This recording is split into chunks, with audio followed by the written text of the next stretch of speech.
São Paulo.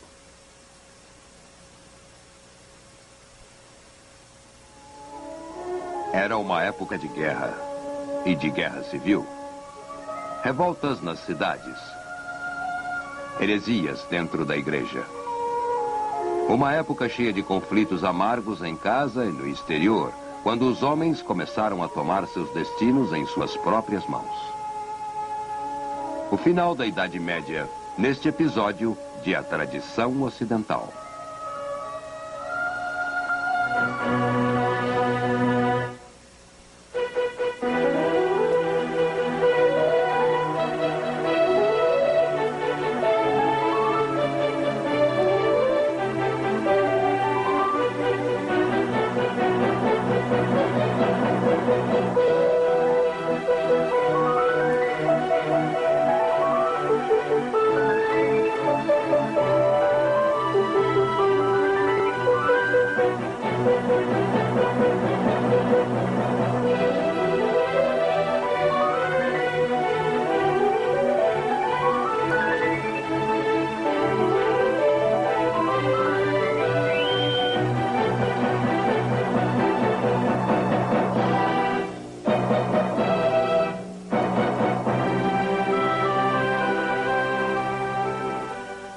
E agora o professor da Universidade da Califórnia, Eugene Weber, em sua jornada através da história da civilização ocidental. Estamos agora nos séculos 13 e 14, mais conhecidos como o final da Idade Média. É um tempo de mudanças, de novas economias, novos poderes e a formação de um novo tipo de Estado. Por outro lado, ele está cheio dos mesmos horrores, guerras infindáveis, pobreza terrível, pragas mortais. Podemos chamar de uma época de transição, embora todas as épocas sejam de transição. Pode-se dizer que ela era crescentemente dinâmica, mas você não gostaria de viver nela. Os camponeses ainda representavam 80 a 90% da população, e isso continuaria assim até o século XIX. Nobres e clero ainda eram ricos e poderosos, e permaneceriam assim por muito tempo. Mas o comércio e o crescimento da cidade trouxeram mudanças básicas para a Europa. Burgueses, mercadores, pessoas da cidade em geral, introduziram as novidades do dinheiro, economia, capital, investimentos, noções de lucro e trabalho assalariado, novas divisões sociais e novas tensões que vieram com elas. A velha sociedade de ordem feudal, presumivelmente desejada por Deus, estava se desfazendo. Pior ainda, arrastava-se em conflitos civis. Por exemplo, a longa luta por supremacia entre papas italianos e imperadores alemães estava enfraquecendo os imperadores que desperdiçavam sua energia em conflitos no estrangeiro, quando deviam estar cuidando dos problemas domésticos. Palavras como alemão e Alemanha não tinham significado político real. Na realidade, eram 240 estados, centenas de lordes feudais semi-independentes, dezenas de cidades duras e ativas, do Báltico ao Mar do Norte e ao longo dos vales do Reno e do Danúbio, bem como os territórios dos Habsburgos, na Boêmia e na Áustria. E poucos deles se davam bem. No século XIV, o foco de atenção é a França. Aqui ainda houve outro conflito devastador.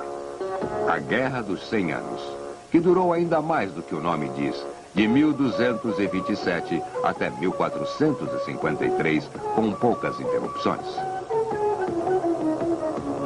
A guerra era uma luta pela sucessão à coroa francesa, disputada por ingleses e franceses, mas também entre facções apoiadas por grandes grupos feudais por toda a Europa, especialmente Borgonha e Flandres.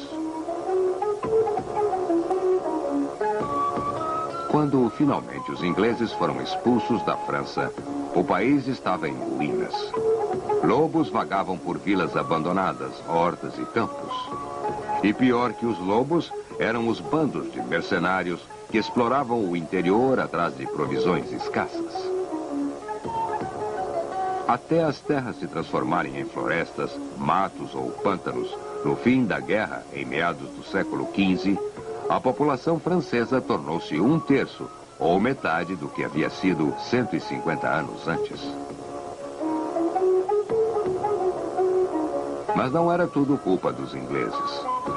Por 2 anos seguidos, depois de 1348, a peste negra havia matado mais gente que qualquer combate, praticamente metade da população em certos lugares.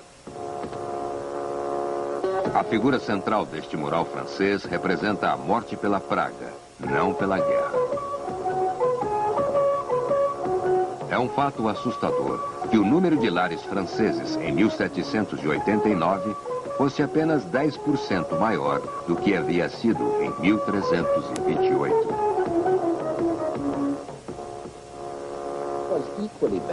Igualmente ruim, os custos da guerra consumiram os recursos que poderiam ter sido usados para uso produtivo. Se você forja espadas, não pode forjar arados. Se constrói castelos, não pode construir moinhos, pontes, nem estradas, nem reconstruir aquelas que estão sendo destruídas. E não são apenas bens materiais que estão destruídos. Enquanto a luta se arrasta, a própria ordem feudal começa a desmoronar.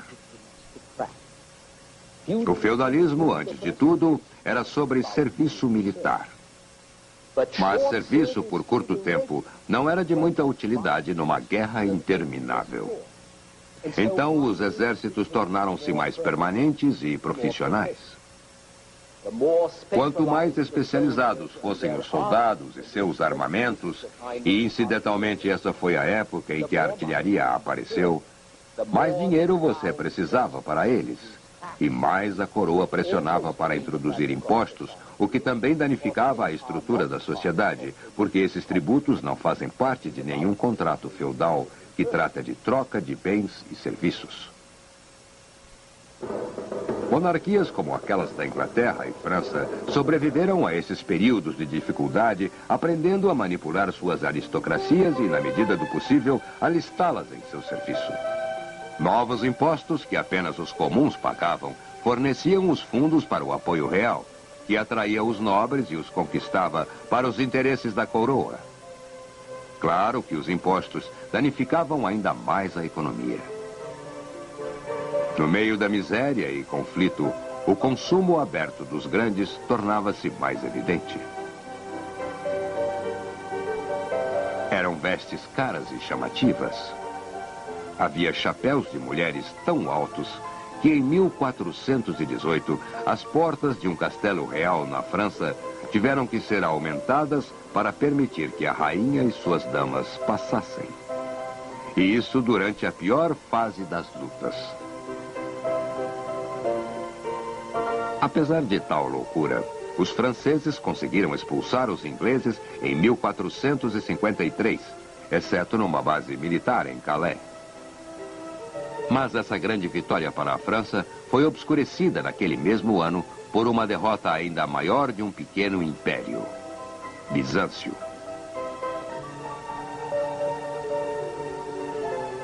Ao escurecer, em 29 de maio de 1453, o povo de Constantinopla invadiu os muros da cidade, gritando pela ajuda da Virgem Maria.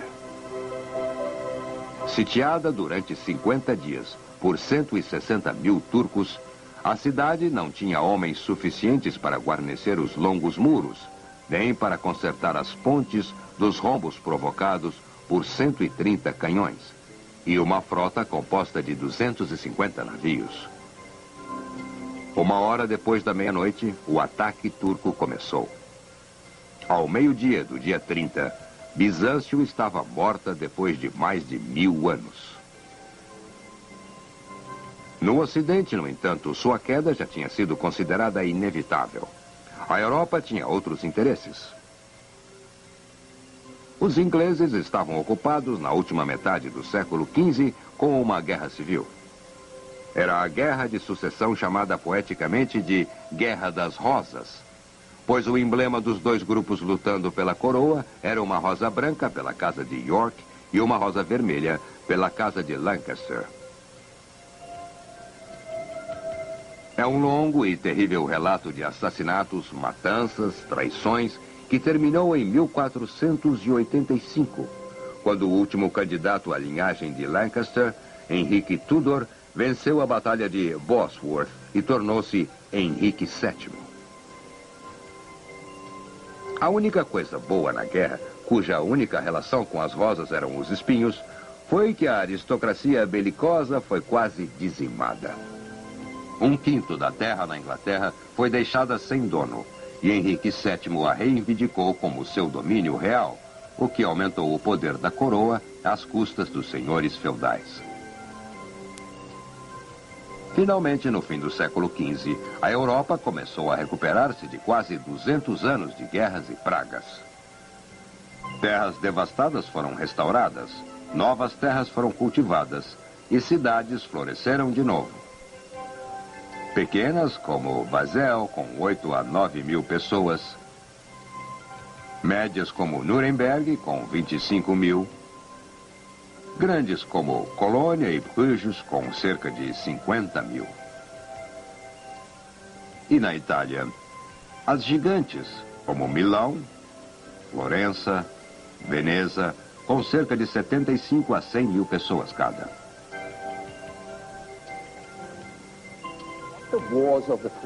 O que as guerras dos séculos XIV e XV iniciaram, acabando com a nobreza e fortalecendo os reis, essas cidades iriam continuar. Agora, um novo e dinâmico grupo social havia aparecido, e era profundamente antifeudal, a classe média. Cidades pequenas e grandes haviam declinado, conforme a economia e a segurança declinaram no século XIV. No século XVI, elas voltam. E prósperos homens da cidade começam a se afirmar. Na Itália e Alemanha, onde o governo central era fraco ou não existente, eles criaram o que se tornaram verdadeiras cidades-estado. Na Inglaterra, e num grau menor na França, eles se tornaram aliados da coroa, contra a aristocracia feudal. Elites urbanas não apenas ganham dinheiro, mas adquirem posições de poder, entrando na administração real, onde podem manipular o comércio. Ainda assim, à medida em que aumentam em número, enquanto a economia mercantil monetária aumenta, a vida do campo também foi afetada. A demanda urbana por alimento e matéria-prima possibilita ao povo do campo trabalhar as fazendas por lucro e não apenas pela mera subsistência. O aumento de preços e maior quantidade de dinheiro também dava aos camponeses os meios de comprar sua liberdade, trocar o trabalho de seu vizinho por pagamentos em dinheiro ou mudar para as cidades, onde, como dizia o ditado, o ar da cidade dá liberdade. Muitas coisas que aconteceram neste período e mais tarde, inclusive a Renascença e a Reforma, eram sintomas do desenvolvimento da classe média urbana. Foi nos anos 1300 e 1400 que famílias comuns receberam sobrenomes, o que lhes possibilitava um novo tipo de personalidade. Foi também neste período que mais homens sem berço começaram a obter reconhecimento e poder. O melhor exemplo disso eram os grandes líderes italianos de guerra dos séculos XIV e XV, os condottieri. Esse é Francesco Sforza, cuja família reinou em Milão. Seu pai era um fazendeiro. Sir John Hawkwood era filho de um curtidor de peles. Ele tornou-se capitão-geral de Florença e casou-se com a filha de um duque. Erasmo Gattamelata e Bartolomeo Colleoni eram plebeus que se tornaram generais de Veneza. Estátuas deste tipo eram até então reservadas aos imperadores romanos, Mas agora plebeus podiam aspirar às honras de reis. Ainda mais significativo eram os burgueses ricos, que começaram a competir com os senhores feudais por patentes e títulos. Esse é Dick Whittington, que fez fortuna e tornou-se Sir Richard Whittington, Lord Prefeito de Londres. Naquela época em diante, o título de cavaleiro podia ser obtido no condado. E depois de 1500, na época dos Tudors, todos os grandes ministros, como Thomas Cromwell, William Cecil e seus descendentes, saíam das novas classes médias e não da nobreza feudal.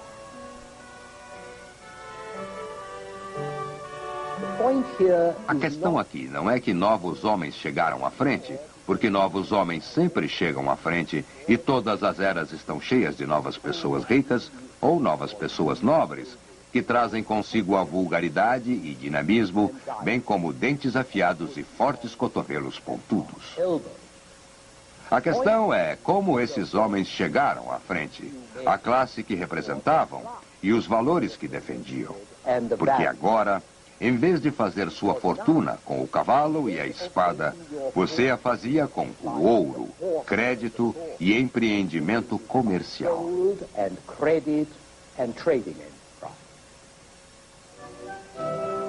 Não era mais o cavaleiro que perambulava pelo país, mas cada vez mais o trabalhador, o aprendiz em busca de trabalho, agora que a ordem feudal havia sido derrubada. E com um trabalho crescentemente imóvel, os empregadores conseguiam empregados baratos, com os quais grandes fortunas em capital no século XV foram obtidas. A especulação financeira também entrou em voga. Lemos sobre um negociante do século XIV que espalhou um boato falso de guerra a fim de baixar o preço da lã. E havia queixas intermináveis quanto à monopolização. Comprar um estoque inteiro para conseguir o monopólio. Os respeitáveis donos de armazém de hoje são os descendentes daqueles monopolizadores.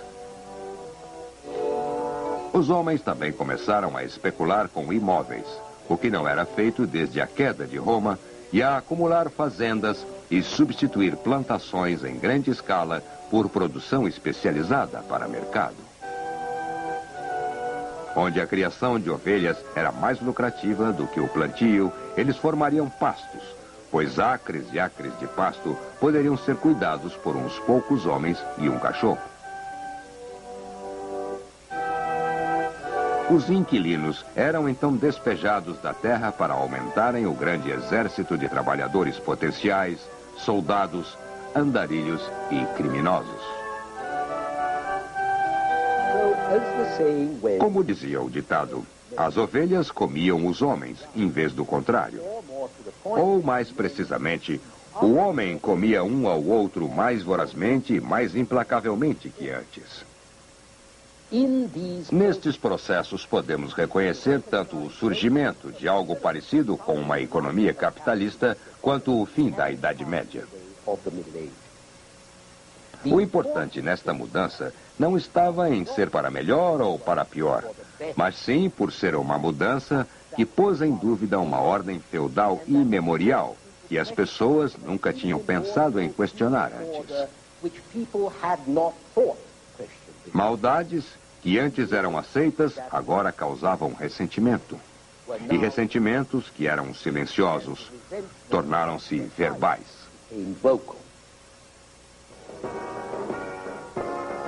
Num mundo onde o destino pessoal não era mais esculpido em pedra, os pobres eram agora responsabilizados por sua pobreza.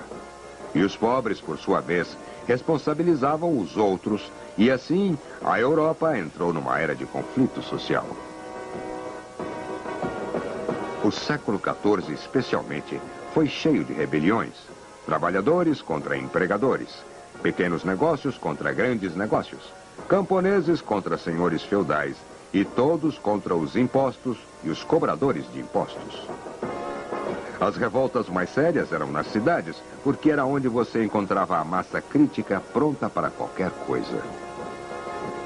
E era também onde a revolta social adquiria tonalidades ideológicas e se transformava em heresia contra os ensinamentos estabelecidos da Igreja medieval.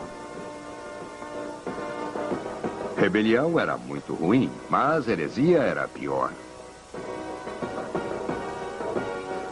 Infelizmente, o direito de expressão na Europa era menos reconhecido que o direito de repressão.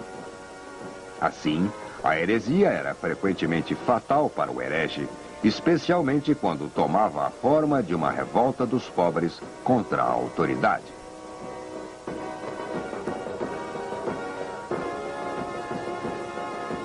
Para lidar com a heresia, bem como com a pobreza, a Igreja respondia fundando novas ordens monásticas. Principalmente os franciscanos, que tomavam o lado dos pobres, e os dominicanos, que rapidamente tomaram o lado contra os pobres.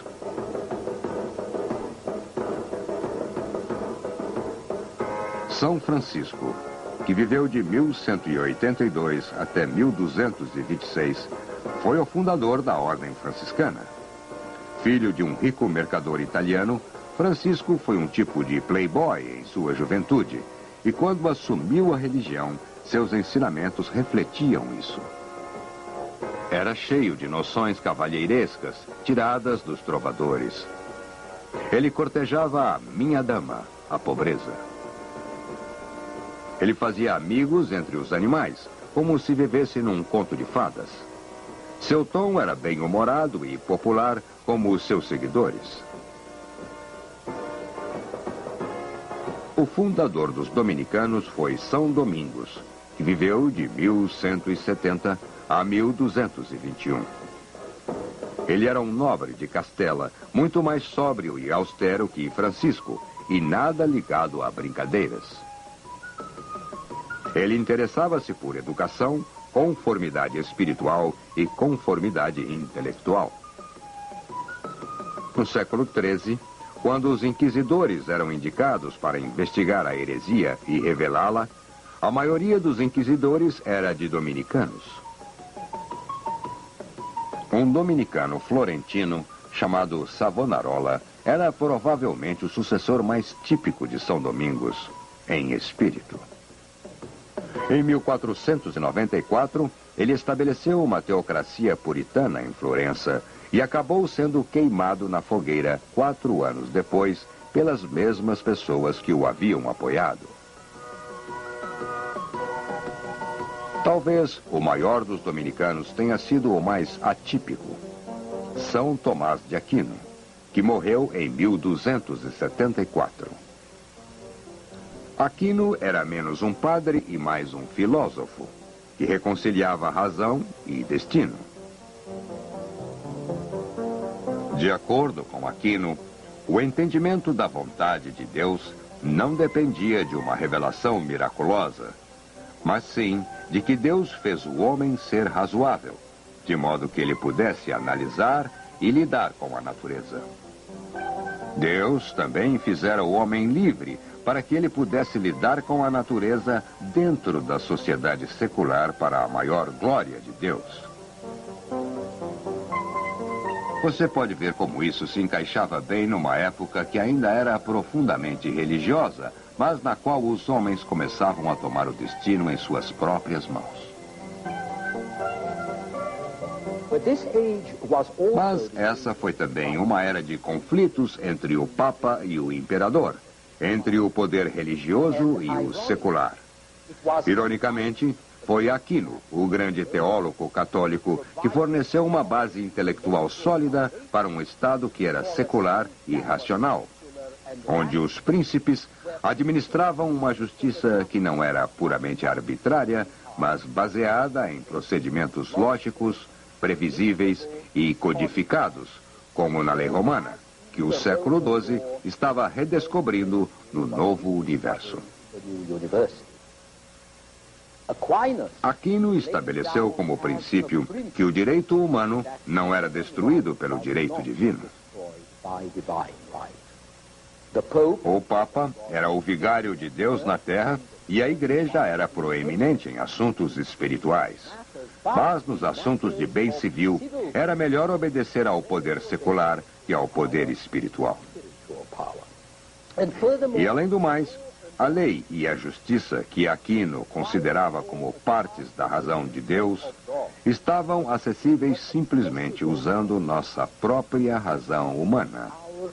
E isso, por sua vez, significava que a lei e a justiça eram acessíveis a todos os homens razoáveis, fossem eles cristãos ou pagãos.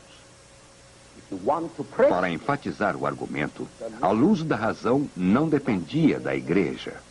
Ela brilhava sobre toda a humanidade, e toda a humanidade fazia parte da mesma comunidade. Hoje tendemos a ver isso como um clichê, mas esta comunidade de homens era potencialmente uma força muito subversiva, numa era de rígidas distinções sociais, como veremos em nosso próximo programa. As we shall see in our next program.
Funding for this program is provided by Annenberg CPB to advance excellent teaching.